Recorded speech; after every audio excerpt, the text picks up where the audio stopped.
કેતા શું કરે છો તું? કાંઈ નહીં, ભગવદ્ ગીતા વાંચું. આ કાંઈક નવું સબ્જી બનાવીને. હું બનાવું આપ મને. તવા ફ્લાવર.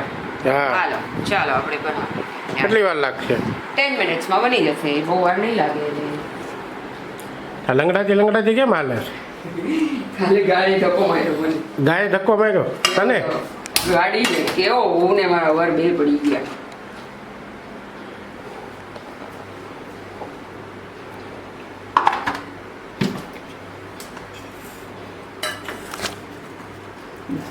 હવે આપણે ફ્રેન્ડ્સ તવા ફ્લાવરની સબ્જી બનાવશું, બહુ ટેસ્ટી અને એકદમ મસ્ત બને છે.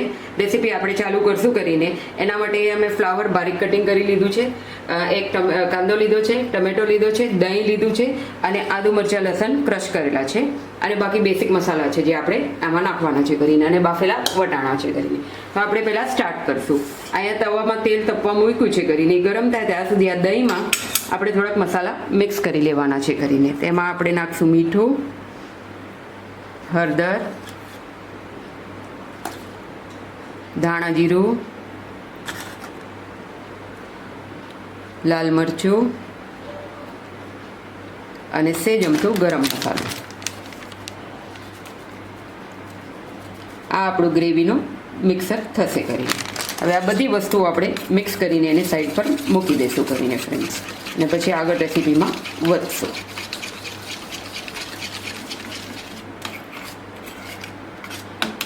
આપણું દહીંમાં બધું મિક્સ થઈ ગયું છે. હવે આપણે એને એક સાઈડ પર મૂકી દઈશું. અહીંયા તેલ ગરમ થઈ ગયું છે, એમાં સેજ જીરું, રાઈ અને હિંગ નાખશું. હિંગ તો જરૂરથી નાખવાની ફ્રેન્ડ્સ, કેમ કે ખાવામાં ટેસ્ટ બહુ સારો આવે છે. હવે એમાં આદુ મરચાં લસણ ક્રશ કરેલા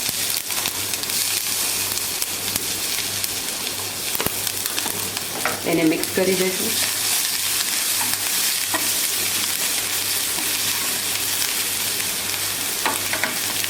હવે ફ્રેન્ડ્સ આપણે એમાં ડુંગળી નાખશું.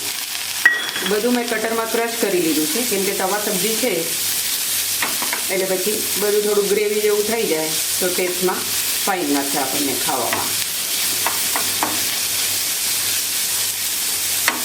હવે આ ડુંગળીને થોડીક ટ્રાન્સપરન્ટ થાય ત્યાં સુધી આપણે મિક્સ કરશું અને પછી આપણે એમાં ટમેટાં નાખી દઈશું.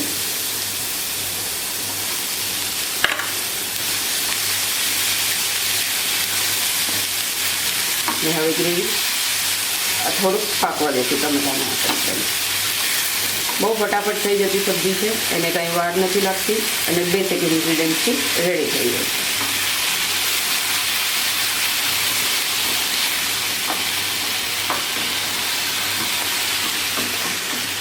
આ 2 મિનિટ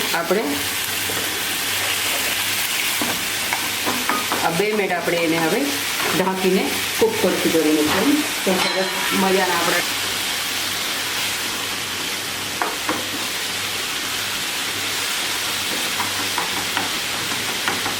હવે આપણે ટમેટા મસ્ત કૂક થઈ ગયા છે ફ્રેન્ડ્સ. હવે આપણે એમાં બાફેલા વટાણા નાખી દઈશું કરીને, એને મસ્ત મિક્સ ક્વિક દઈ દઈશું ફ્રેન્ડ્સ. જો તમને મારી રેસીપી ગમતી હોય તો મારા ચેનલને પ્લીઝ લાઇક કરજો, શેર કરજો, કમેન્ટ કરજો અને સબસ્ક્રાઈબ કરજો.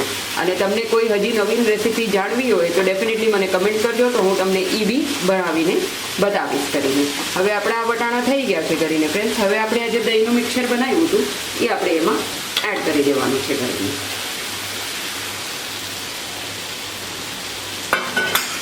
અને એને આપણે મસ્ત મિક્સ દઈ દઈશું કરીને. દહીં થોડીક પાકે એટલે એમાં ફ્લાવર નાખી સેજ પાણી નાખીને એને 2 મિનિટ કૂક કરવાનું છે. આપણી દવા સબ્જી રેડી થઈ ગઈ છે ફ્રેન્ડ્સ કરીને. બહુ ઇઝી ને મસ્ત રેસીપી છે, ખાવામાં બહુ સારી લાગે છે. તમે ડેફિનેટલી ટ્રાય કરજો ફ્રેન્ડ્સ.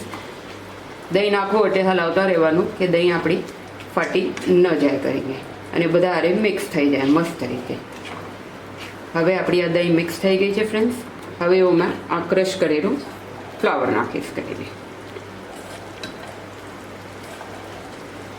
હવે એને મિક્સ કરી અને સેજ અમથું પાણી નાખી અને એને ફ્લાવરને કૂક થવા દેવાનું છે આપણને. એ બોઇલ થઈ જાય એકદમ અને થોડીક ડ્રાય ટેક્સચર પર આવી જાય એટલે આપણી રેસીપી રેડી છે.